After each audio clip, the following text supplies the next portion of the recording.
जमशेदपुर शहर में एक गरीब दर्जी अपने इकलौते बेटे के साथ एक छोटे से घर में रहता था।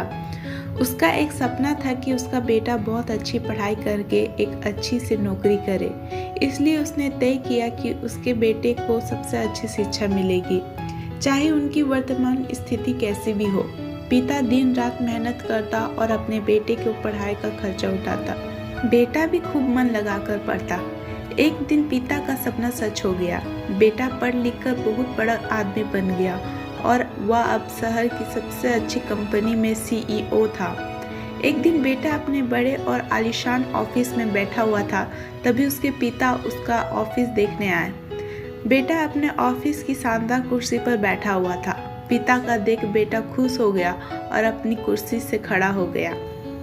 पिता ने बेटे को कुर्सी पर बैठाया और बेटे के पीछे खड़े हो गए और उसके कंधों पर अपना हाथ रखते हुए कहा, बेटा, तुम्हें पता है कि आज इस दुनिया में सबसे शक्तिशाली इंसान का एहसास किसे है?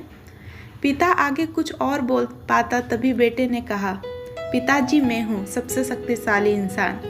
पिता ने सोचा था कि बेटा उन्हें सबसे शक्तिशाली कहेगा, लेकिन बेटे के इस जवाब से उन्हें बहुत निराशा हुई।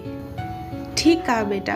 इतना कह के पिता बेटे के ऑफिस से जाने ही लगे थे कि एक बार और पीछे मुड़कर वही सवाल बेटे से किया, बेटा, तुम्हें अभी भी लगता है कि तुम सबसे शक्तिशाली हो? बेटे ने कहा, नहीं पिताजी, इस दुनिया में अगर कोई सबसे शक्तिशाली है तो वो आप हैं।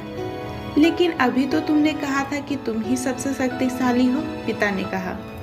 हाँ, वो मैंने इसलिए कहा था क्योंकि उस वक्त दुनिया की सबसे शक्तिशाली इंसान के हाथ मेरे कंधे पर थे, इसलिए उस वक्त मैं खुद को सबसे शक्तिशाली महसूस कर रहा था, बेटे ने जवाब दिया। ये सुनकर पिता की आंखों में आंसू आ गए और उन्होंने अपने बेटे को गले से लगा लिया।